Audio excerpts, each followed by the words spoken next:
तो दोस्तों फाइनली आज हमारे साथ है all new Toyota Corolla cross. आज टोयोटा ने अपने एक हाइब्रिड इलेक्ट्रिक व्हीकल को हमारे सामने पेश करा है। फिलहाल इंडिया में जो आपको इनोवा हाई क्रॉस मिलती है ये उसी का एसयूवी अवतार है। जो टीएनजीए प्लेटफॉर्म आपको मिल रहा है इनोवा हाई क्रॉस के अंदर, उसी सेम प्लेटफॉर्म उसी सेम बॉडी शेल के ऊपर एक एसयूवी को पेश किया गया है। आज की वीडियो में डिटेल में बात करते हैं इस 4.4 मीटर लंबी गाड़ी में क्या स्पेशल मिलता है। इसकी लंबाई है क्रेटा सेल्टॉस से ज़्यादा, लेकिन टाटा हैरियर और एमजी हेक्टर के मुकाबले कम है इसकी लंबाई। और एक ऐसा सेगमेंट है ना जो फिलहाल इंडिया में बिल्कुल खाली है, कोई भी गाड़ी उस सेगमेंट में नहीं फॉल करती है। हर कोई कंपनी या तो 4.3 मीटर या फिर 4.6 मीटर की गाड़ी बना दे रही है। इसका जो डिज़ाइन सेंस है, जो एक इसकी डिज़ाइन पेडिग्री है ना, सेम टू सेम जो आपको इनोवा हाई क्रॉस में मिलती है। लेकिन खास बात है ये इनोवा हाई क्रॉस के मुकाबले 5 से लेकर 7 लाख रुपए कम कॉस्ट में आ रही है। तो जिसको 7 सीटर का मज़ा नहीं चाहिए और आप चाहते हैं कि भाई 5 सीटर में ही हमारा काम हो जाएगा, एक एसयूवी की तरह दिखने वाली गाड़ी हमें मिल जाए, तो ये एक बहुत शानदार ऑफरिंग है। इंटरनेशनली ना अच्छी सेल है इसकी। और यहाँ पर आप देखेंगे टोयोटा की हाइब्रिड इलेक्ट्रिक व्हीकल टेक्नोलॉजी आपको मिलेगी।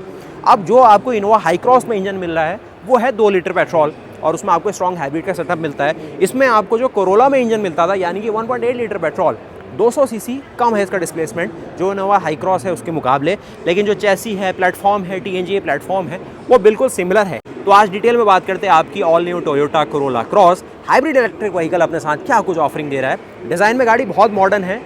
जापान मार्केट अगर आप यूरोपियन देखो अच्छी खासी बिकती है। यहाँ पर आप देखेंगे टोयोटा का हाइब्रिड इलेक्ट्रिक व्हीकल आर्किटेक्चर आपको मिलेगा। जिस तरीके से आपको इनोवा हाई क्रॉस के अंदर 2000 सीसी का पेट्रोल इंजन मिल रहा है हाइब्रिड सिस्टम के साथ, स्ट्रॉन्ग हाइब्रिड सिस्टम है। यहाँ पर आपको मिलेगा जो आपको टोयोटा कोरोला पहले देती थी पेट्रोल इंजन यानी कि 1.8 लीटर का पेट्रोल इंजन, उसमें मिल जाएगा हाइब्रिड का ऑप्शन। साथ ही फ्रंट लुक से आप देखेंगे यहाँ पर ना बहुत ही मॉडर्न एलिमेंट्स का इस्तेमाल कर रही है टोयोटा। सारे मॉडर्न जमाने के एलिमेंट जो भी पॉसिबल है टोयोटा के पास सब कुछ दिया है। अडास का फंक्शन आपको मिलेगा, जो डिज़ाइन फ्रंट है, जो ग्रिल का लेआउट है, जो भी ये मॉडर्न गाड़ी में दे रहे हैं वो सब कुछ आपको देखने को मिलेगा। और जो मैंने कहा कि स्टार्टिंग में इनोवा हाई क्रॉस के मुकाबले 7 लाख रुपये सस्ती गाड़ी ये रहेगी, तो भाई उस सेंस में देखा जाए तो अच्छी सी ऑफरिंग है। और साथ ही साथ जो टैक्स में अगर एक रिवीजन भी आ जाए कि 5% में अगर अपना जीएसटी लेने लग जाए हाइब्रिड गाड़ी के ऊपर सरकार, तो फिर भी 7 लाख तो वहीं से कम हो जाएगा। तो वो भैया वो तो सरकार के ऊपर छोड़ते हैं। लेकिन यहाँ पर बात करूँगा कोरोला क्रॉस क्या दे रही है। साथ ही जो कोरोला क्रॉस का प्लेटफॉर्म है वो सिमिलर है TNGA platform, Toyota new generation global architecture, तो वो सारी चीज़ें कोरिलेट होगी। यहाँ पर आप देखेंगे हेडलैम्प्स तो आपको फुल ऑन एलईडी हेडलैम्प्स का यूज़ देखने को मिलेगा। डीआरएल फंक्शन आप देख रहे हैं। फ्रंट में देखिए कुछ गन मेटल फिनिश ने डाली है, कुछ क्रोम का इस्तेमाल है। टोयोटा का वही लोगो जो आपको हाइब्रिड गाड़ियों में नॉर्मली देखने को मिलता है। और टोयोटा का ना वैसे कुछ इलेक्ट्रिक सेंस में श्योर नहीं है कि फ्यूचर में वो इलेक्ट्रिक में जाना चाहते हैं। वो चाहते हैं कि हम हाइब्रिड में रहे और हाइब्रिड ज़्यादा प्रैक्टिकल है ईवी के मुकाबले। यहाँ पर आप देखेंगे किस प्रकार से आपको सारी की सारी चीज़ें देखने को मिलती है। नीचे देखेंगे फॉग लैम्प और ऐसी चीज़ें नहीं है, लेकिन पियानो ब्लैक का बहुत इस्तेमाल किया गया है। एक चीज़ और नोटिस करो, जो नार्डो ग्रे का ऑप्शन यहाँ दिखा पा रहा हूँ ना, बहुत सही लग रहा है। इसमें फॉग लैम्प का ऑप्शन यहाँ डाला गया है, नीचे देखेंगे। और फ्रंट लुक में कैमरे का प्लेसमेंट ये है, कुछ हेक्सागन डिज़ाइन यहाँ बनाया गया है फ्रंट से और अच्छा सा लग रहा है। देखो बढ़िया सा लग रहा है। बॉनेट का व्यू आप देखेंगे तो आपको क्रॉसओवर वाली फील आएगी और लगेगा भी कि ये किसी एमपीवी से होते हुए यहाँ पहुँची है, वैसे एक सेडान से होते हुए यहाँ पहुँची। क्योंकि कोरोला अपने में एक डी सेगमेंट की सेडान रही है। इंडिया में 20 से लेकर 25 लाख के सेगमेंट में कभी बेची करती थी टोयोटा उसको, लेकिन हाल फिलहाल में डिसकंटिन्यू कर दिया। यहाँ पर ग्लोबली अभी एसयूवी की बारी है। और जिस तरीके से इंडिया में सेडान मार्केट बिल्कुल डेड है, तो यहाँ पर अगर टोयोटा चाहे तो कोरोला एक क्रॉसओवर के तौर पे उसको ला सकती है, रिवाइव कर सकती है ब्रांड को। और वही सेम टीएनजीए प्लेटफॉर्म, वही सेम इंजन, चाहे तो बिना हाइब्रिड के दे दे, वो भी अच्छी ऑफरिंग है। क्योंकि जो उसका बेस मॉडल स्पोर्ट प्लस है उसमें हाइब्रिड का ऑप्शन नहीं आता है, वो और ज़्यादा अफोर्डेबल है। साथ ही यहाँ पर देखेंगे साइड प्रोफाइल में तो एचईवी की आपको मेंशनिंग दिखेगी। उसके अलावा अलॉय देखेंगे तो सही अलॉय है, मिशलिन का टायर है, 225/50 रेडियल 18 इंच का यहाँ पर अलॉय भी दिया गया है। और नार्डो ग्रे के साथ ये कलर ऑप्शन है। साथ ही ये जो आप इसका मॉडल देख रहे हैं ये इसका लग्जरी प्लस मॉडल है। इसके ऊपर जीआर का भी ऑप्शन आता है और इसके नीचे प्रीमियम का मॉडल आता है। तो वो एक बार देखेंगे सारे क्या क्या उसमें सारी कलाकारी है वो अभी हम देखेंगे। नीचे आपको 360 डिग्री कैमरा दिख जाएगा। इस साइड देखेंगे आपको विंडशील्ड का ऑप्शन दिख रहा है। या आप देखेंगे इसका लेन वॉच कैमरा ऑफर किया गया है। इसमें कोई भी ना ऐसे सनरूफ नहीं मिलेगी जो खुल जाती हो, इसमें मून रूफ का ऑप्शन दिया गया है होंडा एचआरवी की तरह। साथ ही शार्क फिन एंटीना दिया गया है। ये देखेंगे स्पॉइलर का ऑप्शन है। कोरोला क्रॉस की बैजिंग देखेगी।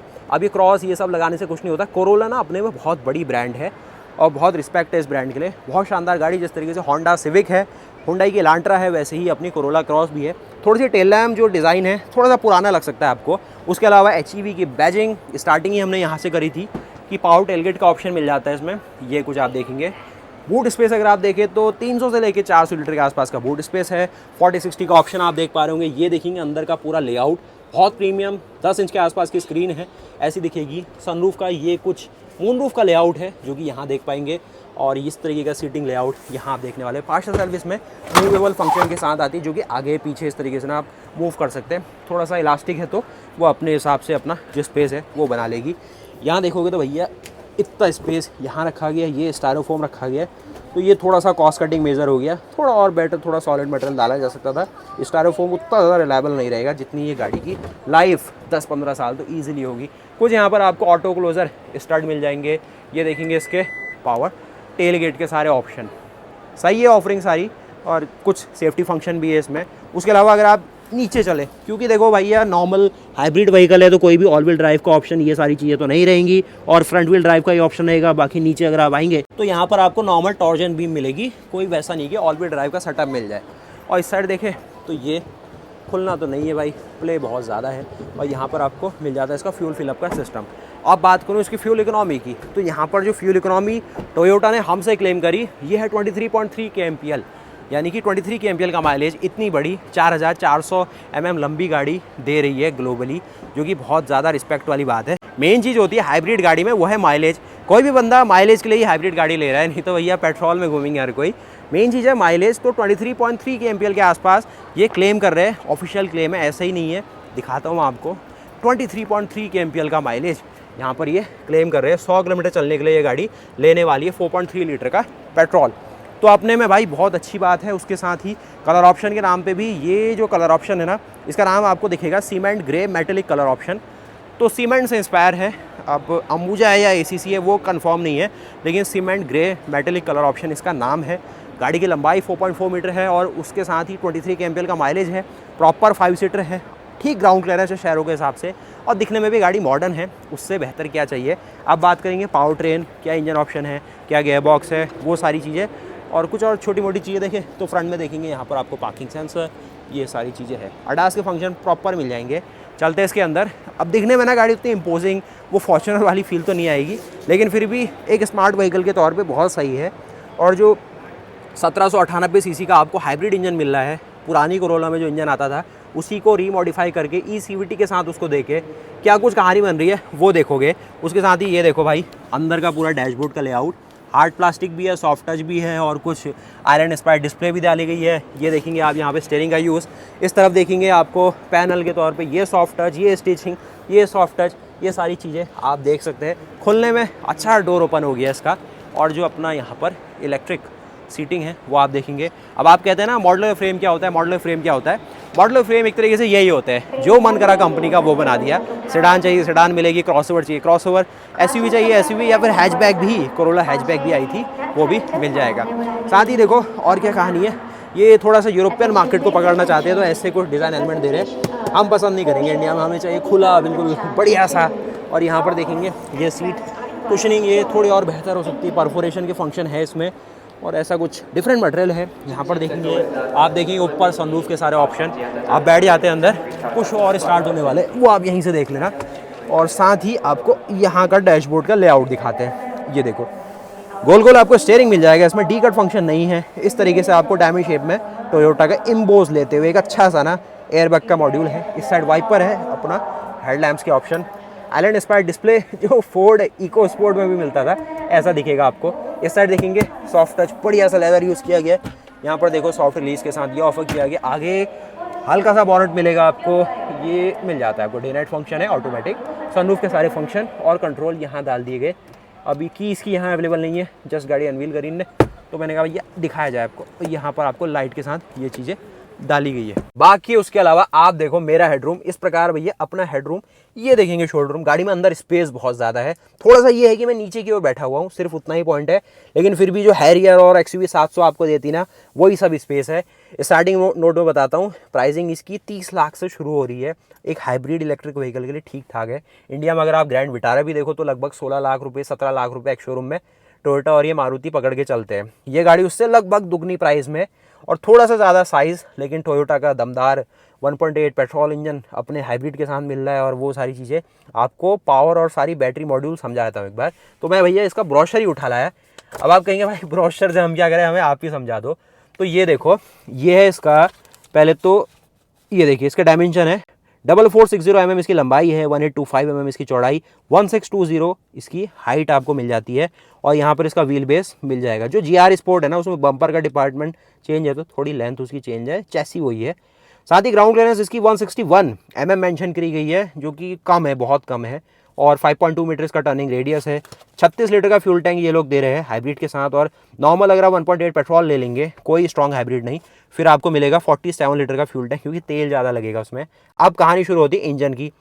2ZR FXE सीरीज़ का आपको इंजन मिलेगा और डिस्प्लेसमेंट सिमिलर है, सिर्फ वही टेक्नोलॉजी का खेल है, कंप्रेशन रेशियो और वो सारी चीज़ों में देखो कितना डिफरेंस है। नॉर्मल अगर आप लेंगे नॉन हाइब्रिड वाली, उसकी सीरीज़ है 2ZR FBE और उसका कंप्रेशन रेशियो है 10:1। हाइब्रिड के साथ जाओगे कंप्रेशन रेशियो भी बढ़ रहा है, 13:1 का है। हाइब्रिड वाला इंजन 98 हॉर्स पावर बनाएगा, केवल 142 Nm टॉर्क बनाएगा। लेकिन यहाँ पर इंजन के साथ मोटर भी होगी, तो वो अपनी बेस्ट एफिशिएंसी में काम करेगा हर वक्त। CVT के साथ है तो कोई आप उसमें अपने से नहीं कंट्रोल कर पाओगे, वो सब CVT ही कपल करेगा, डीकपल करेगा। लेकिन अगर आपको नॉर्मल पेट्रोल लेना है, वहाँ पर फिर सब कुछ आपके हाथ में, अगर मैनुअल ले लिया तो भाई फिर आपके हिसाब से ही चलेगा मामला। इसीलिए 1800 सीसी का जो वहाँ पेट्रोल इंजन है 140 हॉर्स पावर बना रहा है, 177 Nm टॉर्क बना रहा है, जो पहले कोरोला में भी इसी के आसपास बनाता था।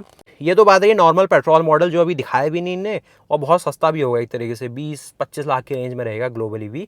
और यहाँ पर अगर आप देखेंगे मोटर और बैटरी वाला डिपार्टमेंट यहाँ से शुरू हो गया, तो ये ऊपर यहाँ पर यह है मोटर का डिपार्टमेंट। इसमें 600 वोल्ट की मोटर इनने डाली है, 53 किलोवाट की पावर बना रही है, 163 Nm का टॉर्क है। और नीचे आएंगे तो ये यूज़ किया गया इसका 201 वोल्ट की बैटरी सिस्टम है, 28 मॉड्यूल है, 168 सेल है और 6.5 एम्प पावर की यहाँ पर आपको बैटरी मिलेगी। और हाइब्रिड में अगर आप टोटल पावर देखेंगे 122 HP बना रही है, लेकिन अगर आप नॉर्मल पेट्रोल में देखें तो 140 HP बन रही है। तो हाइब्रिड में पावर कम बन रही है, लेकिन माइलेज अच्छी मिलेगी। और टॉर्क हाइब्रिड में मिलेगा आपको यही वाला जो मोटर बना रही है 163 Nm का। तो ये सारी कहानी है। हाइब्रिड माइलेज के लिए ही है ज़्यादा, परफॉर्मेंस के लिए नहीं है। और फीचर फंक्शन में गाड़ी सब कुछ दे रही है। आपको लैंग्वेज समझ नहीं आई होगी, लेकिन मैंने आइडिया दे दिया कि 122 हॉर्स पावर के आसपास की गाड़ी ये पावर बना के देने वाली है आपको। और जो टॉर्क है 163 Nm के आसपास का मिलेगा। अब यहाँ नीचे देखेंगे तो इतना कुछ कंसोल रखा गया है, ड्राइव मोड है, ट्रैक्शन मोड है, EV मोड में गाड़ी चल सकती है। अगर बैटरी में पावर रही तो ये इसको चला देगा। P, R and D और B मोड, अगर आप खड़ी चढ़ाई में चल रहे हैं तो CVT फिर शिफ्टिंग नहीं करेगा, वो चलते रहेगा। और आपको अच्छा जो टॉर्क है ना वो मिलेगा गाड़ी से। यहाँ से आपको इलेक्ट्रिक होल्ड का ऑप्शन है, इलेक्ट्रिक पार्किंग ब्रेक है। कुछ फंक्शन फीचर के तौर पे ये भैया आर्मरेस्ट का फंक्शन यहाँ मिल जाता है, क्योंकि यहाँ आप देखेंगे और ये सारा इसका स्पेस, एक 12 वोल्ट का सॉकेट भी है डाला हुआ इन लोगों ने। उसके अलावा ये सब देखा भाई फिर आपने। और अब आपको ले चलता हूँ इसके थोड़े हाइब्रिड सिस्टम की ओर। ज़्यादा कुछ स्पेशल नहीं है, टोयोटा बारीक चीज़ों में काम करता है, शोबाजी नहीं करेगा ज़्यादा। और पीछे की स्पेस देख लो और कुछ और चीज़ देखते हैं। अब ये जो हाइब्रिड गाड़ियाँ होती है ना, इसमें आपको मेंटेनेंस मोड में जाके जो पॉल्यूशन चेक करने वाली आजकल हर किसी के लिए दिक्कत हो रही है, वो सेम इसमें भी रहेगी। बड़ी दिक्कत नहीं है, 1-2 बार में आप प्रैक्टिस में आ जाएंगे। क्योंकि जब आप इसका PUC कराने जाएंगे तब इंजन स्टार्ट ऐसे नहीं हो सकता अगर बैटरी चार्ज रहेगी तो। वो फिर आपको क्या चाहिए, मेंटेनेंस मोड में डालना पड़ेगा, जिससे आप फोर्सली इंजन से कहेगी भैया स्टार्ट हो जाओ और हमें आपका पॉल्यूशन चेकअप कराना है। यहाँ पर आप देख रहे हैं टोयोटा का 1.8 लीटर पेट्रोल इंजन, जो कि हाइब्रिड पावर ट्रेन के रूप में पेश किया गया है। टोटल पावर हाइब्रिड सिस्टम से बन रही है 122 हॉर्स पावर, टॉर्क लगभग 160 Nm के आसपास है। और चैसी आप देखेंगे कुछ पैनल्स ये यहाँ प्लेस किए गए, यहाँ पर आप देखेंगे फ्यूज़ के ऑप्शन है, बैटरी है, ये सारा लेआउट है। इस साइड देखेंगे आपको प्रॉपर जो इंसुलेशन है वो रखी गई। कितनी ज़्यादा क्वालिटी फील हो रही है, देखिए टोयोटा का लोगो आप देखेंगे। नीचे भी प्रॉपर जो कवरिंग है वो रखी गई है, ताकि ये जो सारे कंपोनेंट है ना उनकी लाइफ अच्छी बनी रहे। मुझे लग रहा है एयर फिल्टर बहुत छोटे साइज़ का दे दिया है इन्हें और यहाँ प्लेस किया गया। तो ये बॉनेट का वेट भी बहुत अच्छा खासा है, बहुत हैवी है। और जो नाडो ग्रे का ऑप्शन है वो आप देखेंगे, एक अच्छी सी सीम भी मिलेगी ताकि अंदर बारिश का पानी ना जाए जब आप गाड़ी चला रहे। तो ये कुछ रही। बाकी देखेंगे अगर आप सेकंड रो सीट्स को, तो वो एक बार नोटिस कर लो, क्या कुछ सीट्स यहाँ पर ऑफर की गई, क्लैडिंग और ये सारी चीज़ें ना। अब नाम में ही क्रॉस जुड़ा है तो थोड़ा सा ऑफ रोड और सॉफ्ट रोडिंग तो आप करोगे ही। तो ये चीज़ देखो, यहाँ पर 2 लोगों के बैठने की अच्छी स्पेस। इस साइड देखोगे थोड़ा सा परफोरेशन का फंक्शन, बीच में भी एक बंदा और आ जाएगा तो 5 लोगों के लिए काम हो जाता है। कुछ नहीं, ये सारी चीज़ें। ये देखेंगे यहाँ पर मून रूफ के ऑप्शंस है। ये देखेंगे आपको थोड़ा सा सॉफ्ट का फंक्शन है, यहाँ पर स्टिचिंग, ये चीज़ देखेंगे। यहाँ पर ये है कप होल्डर के लिए स्पेशली स्पेस रखा गया है। बैठ के देखते हैं इसके अंदर तो क्या कुछ कहानी है। ये आया आगे का इसका पूरा डैशबोर्ड और इस प्रकार का पूरा लेआउट। यहाँ पर स्कूप किया गया थोड़ा, और ये आ गया अपना थोड़ा सा जो एक AC वेंट का डिपार्टमेंट है, ये स्लाइड होता है। थोड़ा सा इसको और ईजी बना सकते थे, इसको मुझे पीछे करने में दिक्कत हुई, उतना ईजी मुझे नहीं लगा। बाकी टोयोटा ने काम बहुत अच्छा करा है। उम्मीद है कि टोयोटा इस गाड़ी को लाए भी इंडिया में, क्योंकि SUV मार्केट किसी भी MPV मार्केट से ज़्यादा है इंडिया के लिए। और फिलहाल अगर इसको लाया जाए तो मुझे पता है कि 25 से लेकर 30 लाख के आसपास ये गाड़ी शुरू होगी। और जो आपकी इनोवा हाई क्रॉस है, जिसमें भले ही बड़ी हाइब्रिड पावर ट्रेन है, फिर भी उसके बहुत ही पास स्टार्ट किया जाएगा, क्योंकि चैसी और जो TNGA प्लेटफॉर्म है ना, वो आया टोयोटा कैमरी की रेंज से है, तो ऑलरेडी बहुत महंगा है। इसीलिए उनको थोड़ा सा अपना प्रॉफिट मार्जिन है वो भी रखना है, अपना जो इन्वेस्टमेंट है वो भी निकालना है। आप मुझे बताओ कैसी लगी आपको कोरोला क्रॉस, क्या आप इस गाड़ी को टाटा हैरियर या फिर टाटा के ऊपर लेना चाहेंगे। बाकी ये जो प्लेटफॉर्म है भैया, इसको यूरो NCAP में ऑलरेडी 5 स्टार रेटिंग मिली हुई है। उसके अलावा इसका जो GR अवतार है अपने में भाई अलग चीज़ है, उसकी वीडियो ज़रूर देखना। बाकी देखिए फिर यहीं तक रखते हैं आज की वीडियो, और हाइब्रिड व्हीकल को लेके आपकी क्या सुझाव है मुझे बताइए। टोयोटा बिल्कुल सीरियस है हाइब्रिड को लेके, और इलेक्ट्रिक में उतना ज़्यादा उनका ध्यान अभी हाल फिलहाल में है नहीं। उसके अलावा जो अपना डीजल है भाई, धीरे धीरे इंडिया से ख़त्म हो रहा है, कंपनियां पीछे भाग रही है, डीजल को छोड़ रही है। और मेरी नज़र में तो डीजल बहुत सही ऑप्शन है। पावर, एफिशिएंसी और जो चलाने में मज़ा है, उन सबका अच्छा बैलेंस मिलता है और सस्ता भी पड़ता है। सिर्फ वही है कि आज का BS6 फेज़ 2 में बहुत सारे कैटलिस्ट और ये सारी चीज़ें का यूज़ करके ना, कैटेलिटिक कन्वर्टर डालना, ये डेफ और ये सारी चीज़ें DPF, तो कंपनियां चाह रही कि नहीं चाहिए हमें। लेकिन फिर भी वैसे अगर आप पेट्रोल और डीजल का कंपैरिजन करें तो CO2 इमिशन के मामले में पेट्रोल और डीजल में डीजल कम CO2 इमिट करता है। लेकिन वही है कि जो नॉक्स है ना, नाइट्रस ऑक्साइड, वो डीजल की सबसे बड़ी कमजोरी है, और वही इन्वायरमेंट को ज़्यादा नुकसान पहुंचाती है। क्योंकि CO2 तो पेड़ पौधे संभाल लेते हैं, लेकिन जो नॉक्स है वो फिर अलग अलग एसिड की बारिश, ये बारिश, वो बारिश, स्मॉग हो गया, ये सब चीज़ों में ज़िम्मेदार है। इसीलिए डीजल को हर कोई कह रहा है बाय बाय। और आप मुझे बताइए फिर टोयोटा की कौन सी गाड़ी लेने का मूड है। वेलोस की वीडियो ज़रूर देखना, 2024 का मॉडल है, कुछ नया अपडेट आया है, और ये सारा इसका लाइनअप रहा। मिलते हैं फिर नई वीडियो के साथ, तब तक के लिए जय हिंद, जय भारत, वंदे मातरम, गुड बाय। सब्सक्राइब करना, लाइक करना, कमेंट करना और नोटिफिकेशन ऑन कर देना। Bye bye.